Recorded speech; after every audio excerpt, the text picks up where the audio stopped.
She said, "It was just a kiss," but nothing about last night was innocent. The phone vibrates in my hand, and her name glows across the screen like a warning I don't want to read. Leah. My pulse kicks hard in my throat as I swipe to answer. "Hey." Her voice comes through, soft, too soft, like she's holding something breakable inside it.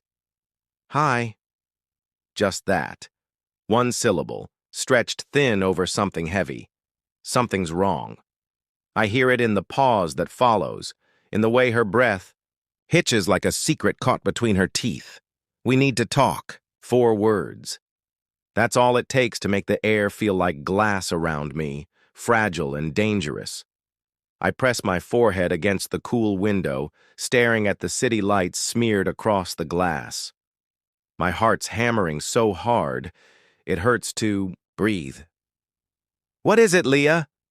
A car horn echoes faintly through her side of the call. I imagine her standing on some quiet street, phone clutched to her ear, eyes darting like they do when she's scared. "I need space." Her voice cracks on the last word, just enough to cut me wide open. I grip the edge of the window frame until my knuckles burn. Space? After 2 years of holding on, of scraping together moments across oceans and time zones, now she wants space? "What are you saying?" My voice is low, but the steel in it surprises me. She exhales like the weight of the world's in her lungs. "I can't keep doing this. The distance, the waiting, the emptiness. I wake up alone every day and it's just—" She trails off. "Just what?" My jaw's locked so tight it aches. "I'm tired, okay?" Her voice lifts, trembling. "I love you, but I'm so tired of missing you, of being this lonely." I shut my eyes, and behind my eyelids, I see us, laughing in her kitchen, her hair falling into her face as I tuck it back, her hand slipping into mine like it always belonged there. Those memories feel like ghosts now, brushing against me but never warm enough to hold. Leah. Her name falls from my lips like a prayer I don't even believe in anymore. "Please, don't do this." Silence.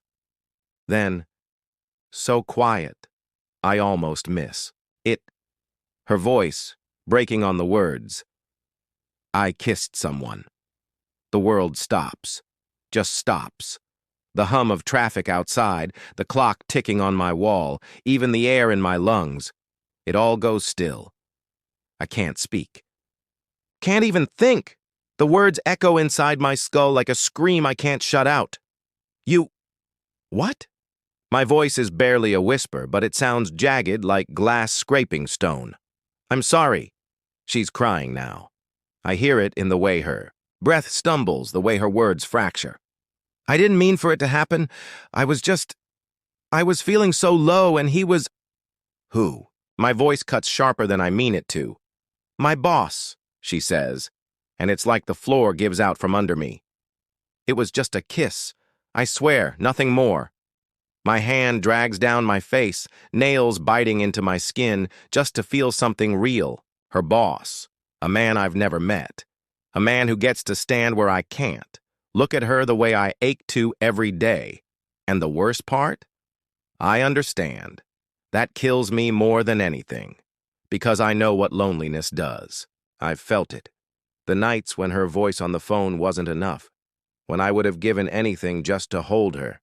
And now, she found that in someone else. My voice shakes when I finally speak. "Do you love him?" "No." The word bursts out of her like fire. "It was a mistake. I was weak, and I hate myself for it." I lean my head back against the window, staring at the ceiling like maybe the answer's written there. My heart feels like it's splitting open, but beneath the wreckage there's something else. Something fierce. Leah. My voice is quiet, but it's steady now, solid like the ground under my feet. "I'm not letting us end like this." She chokes out a sound, half sob, half disbelief. "What?" "I'm coming to you." There's silence, then her breath rushing sharp against the phone. "No! You can't!" "Watch me." I hang up before she can stop me, before the doubt crawling in my chest can talk me down. I grab my keys, my jacket, my passport from the drawer where I keep it like a lifeline. If I'm going to lose her, it won't be over a phone call. Not like this. The cab stops in front of her building just as dusk falls, painting the city in shades of smoke and fire. My pulse hasn't slowed since the plane touched down. Maybe since the moment I ended that call.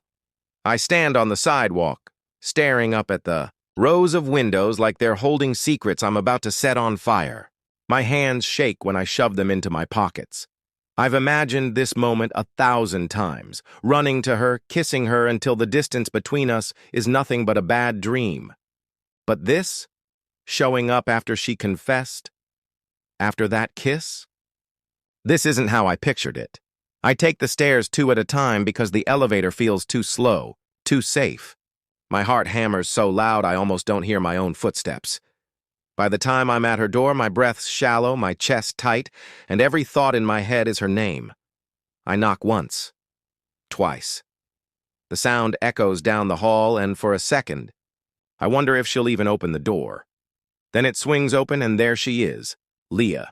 Her eyes go wide, lips parting like a soft exhale of my name. "What are you? Oh my God." She looks smaller somehow, standing barefoot in the doorway, drowning in one of those oversized sweaters she loves. Her hair's a little messy, like she's been running her hands through it all day, and her face, God, her face. I've seen it 1,000 times on a screen, but here in front of me, it's like seeing color for the first time after living in black and white. "Hi," I say, and my voice sounds rough, raw, like I've been dragging it through gravel just to make it. "Here." She grips the edge of the door like it's the only thing holding her up. You really came."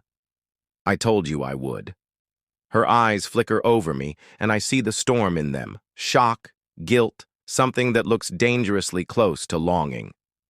"You shouldn't be here."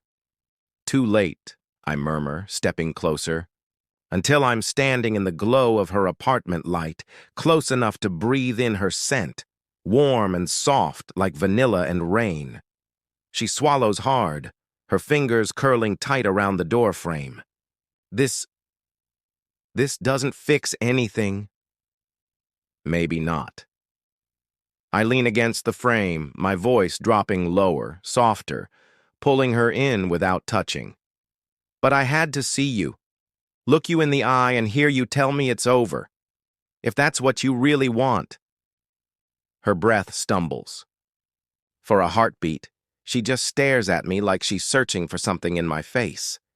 Maybe the anger she expected, maybe the love she doesn't know how to handle.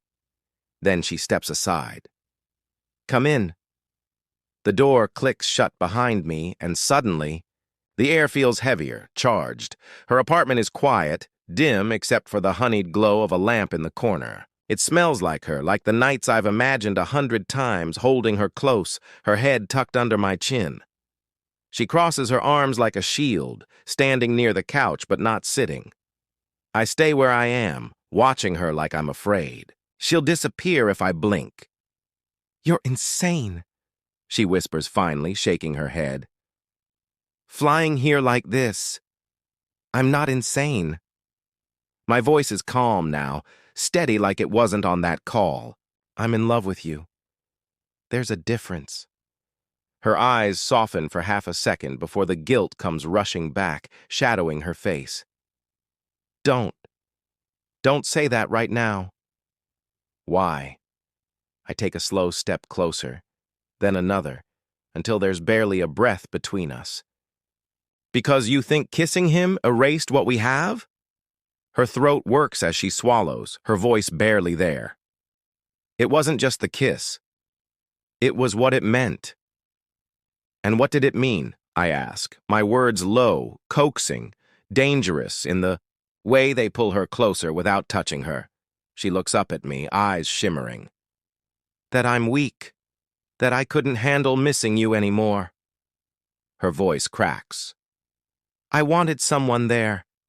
And you, I'm here now.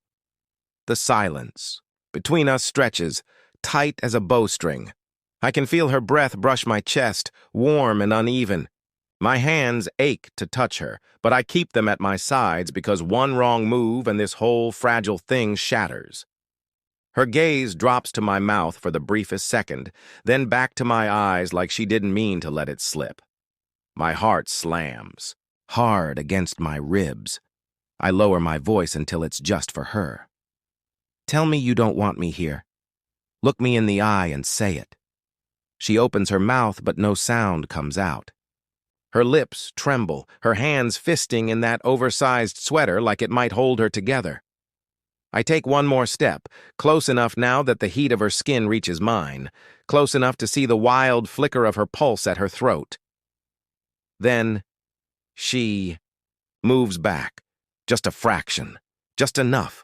Her voice is a whisper, breaking against the quiet like glass. You should go, but her eyes, they're saying something else entirely. The door doesn't close behind me. I'm still standing in her apartment like an uninvited storm, and she's still watching me like she can't decide whether to throw me out or fall into me. I said you should go, she whispers again. But her voice doesn't carry the weight of someone who means it. I take in the sight of her. Bare feet against the hardwood floor, sweater slipping off one shoulder, hair tumbling in soft waves like she's been pacing for hours. Everything about her looks undone, and maybe that's what wrecks me the most. Say it like you mean it, I murmur. Her lips part, but the words don't come. Instead, she turns away and sinks onto the couch, curling into herself like she's cold. Her hands twist together in her lap.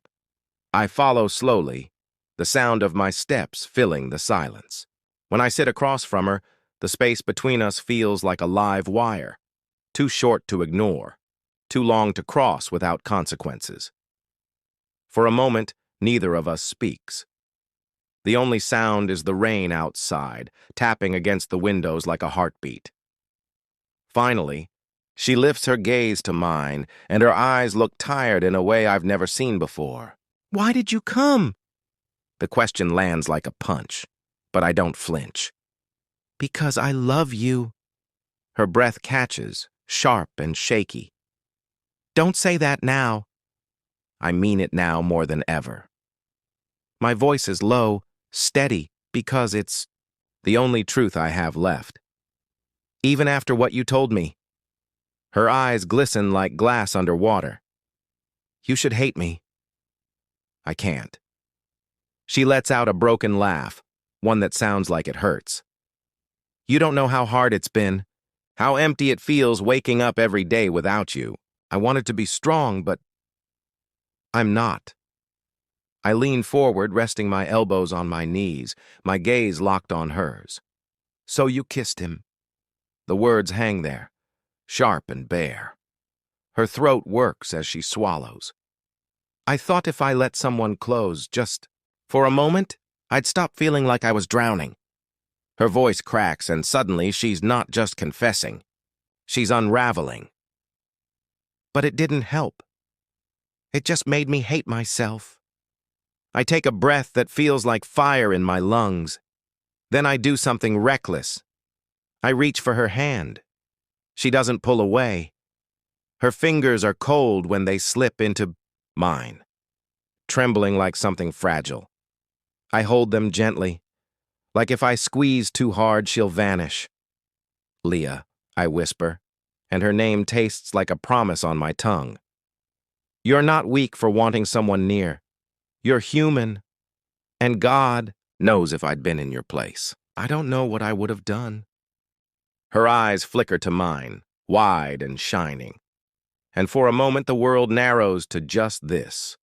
Her hand in mine, the rain outside, the way the air feels charged with everything we haven't said. I don't deserve you, she breathes. So soft, I almost miss it.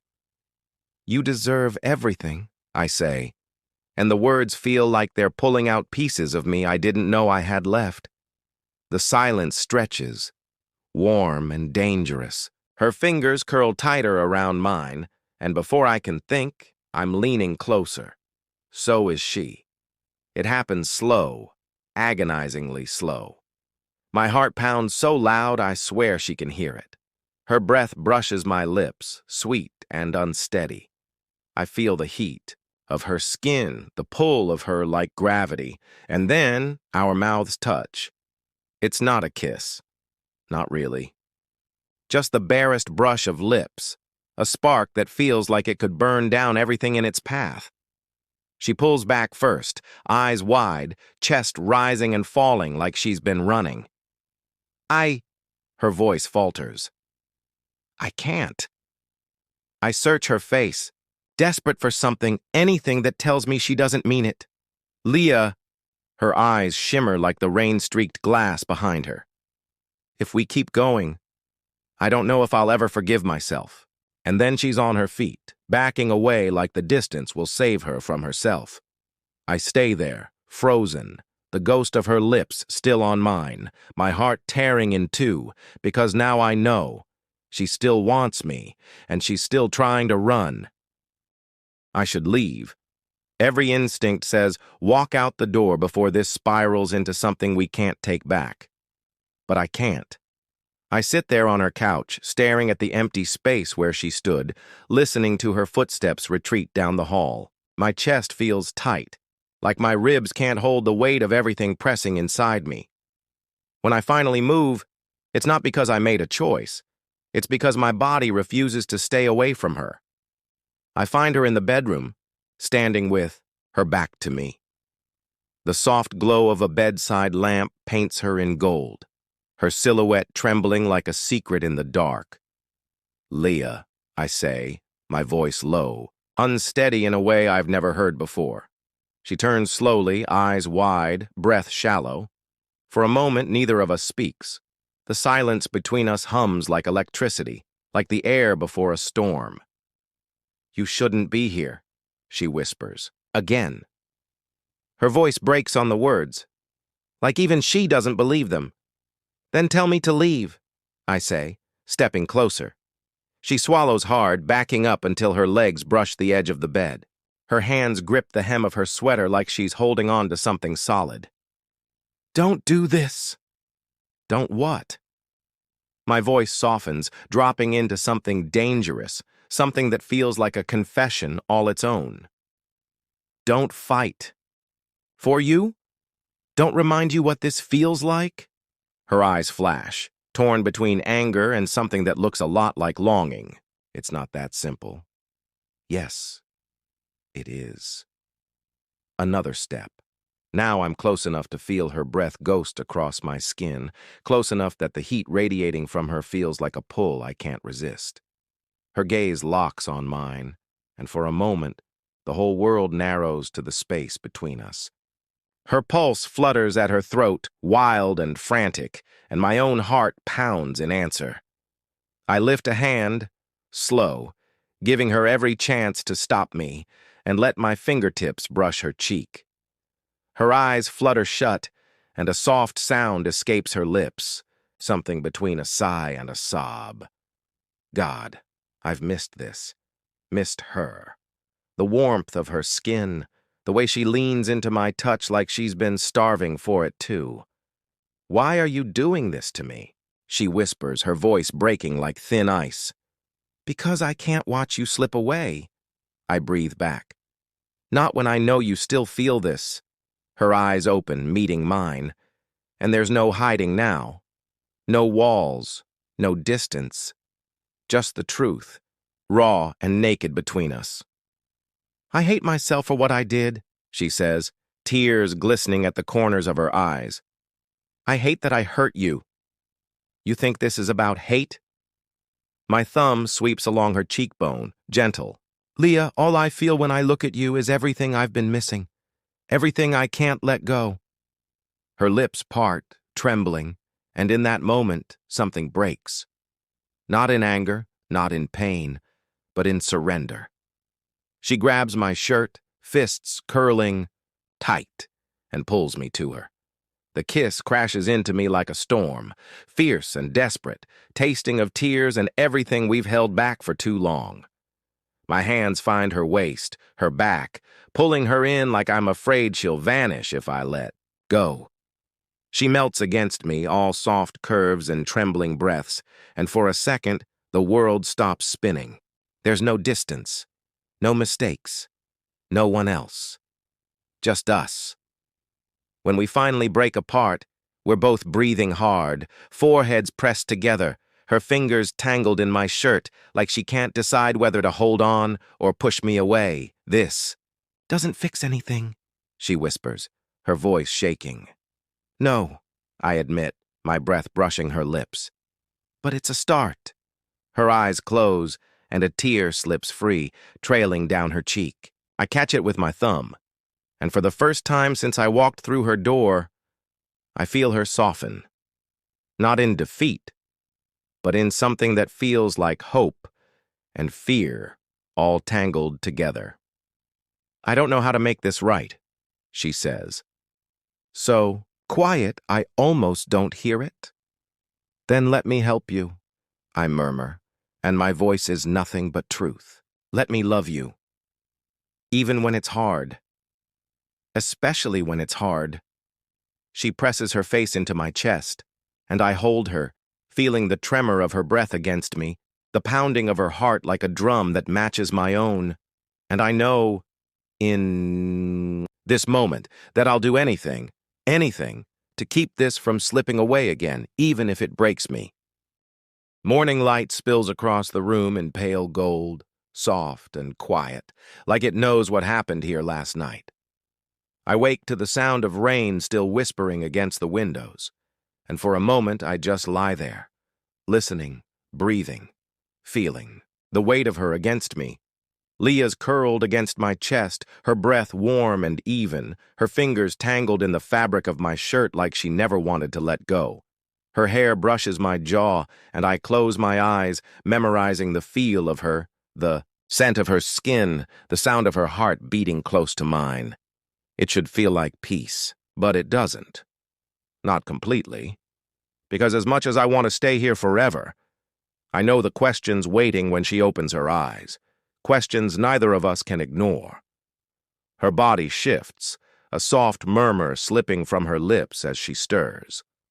Then, her eyes flutter open, hazy with sleep, and when they find mine, something inside me breaks all over again.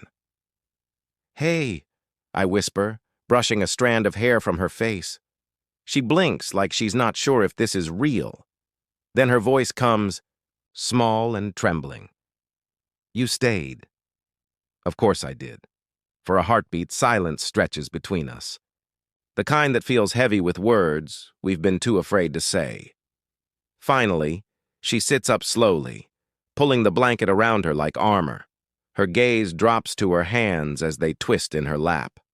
"We can't pretend last night fixed everything." I push myself up too, leaning against the headboard, studying the curve of her shoulders, the way guilt still clings to her like a shadow. "I'm not pretending." She shakes her head, eyes glistening. "I broke something, and I don't know if we can ever get it back." I reach for her hand, gently prying it from the blanket, threading my fingers through hers. "You think I don't know that? You think I didn't feel it snap the second you told me?" Her breath catches, and for a moment, pain flickers through, her eyes like lightning. "But here's the thing," I go on, my voice low but steady. "You didn't stop loving me. I didn't stop loving you. And as long as that's true, we're not broken. We're just bruised." Her lips part, trembling, with words she can't seem to speak. "I'm not saying it'll be easy," I whisper, squeezing her hand. "But I'd rather fight through hell with you than live in heaven without you." A tear slips down her cheek, and she lets out a shaky laugh that sounds more like a sob. "Why are you like this?" "Like what?" "So sure. So willing. To forgive me." Her voice cracks on the last word. I tilt her chin up gently, forcing her to meet my eyes. Because I know what it feels like to want someone so badly it hurts. To miss them so much you'd do anything to make it stop. That kiss didn't happen because you stopped caring. It happened because you cared too much, and you didn't know what to do with it. Her throat works as she swallows, and then the dam finally breaks. Tears spill over, and she folds into me like she can't hold herself up anymore. I wrap my arms around her, holding her as tight as I can without breaking her. Her sobs soak into my shirt, every sound carving into me, but I don't let go. Not this time. Not ever again. When she finally speaks, her voice is raw, wrecked. "I'm so scared." I know. I press my lips to her hair, breathing her in. But we do this scared. Together. She leans back just enough to look at me, her eyes shining through tears, and for the first time, I see something new there. Not just pain, not just guilt, but hope. Fragile and flickering. "Will you stay?" she whispers. "For as long as it takes." Her lips tremble into the ghost of a smile, and then she leans in, pressing the softest kiss to my mouth. Not desperate like last night. Not burning. Just real. A promise in the shape of a kiss. When she pulls back, I rest my forehead against hers, letting out a breath I didn't know I was holding. "No more running," I murmur. "No more," she echoes, her voice like a vow. Outside, the rain slows, a soft hush against the glass. The world feels new, raw, and uncertain, but for the first time in weeks, maybe months, I believe we can make it. Not because we're perfect, not because love erases the hurt, but because we chose each other, even when it hurt to stay, and that's enough.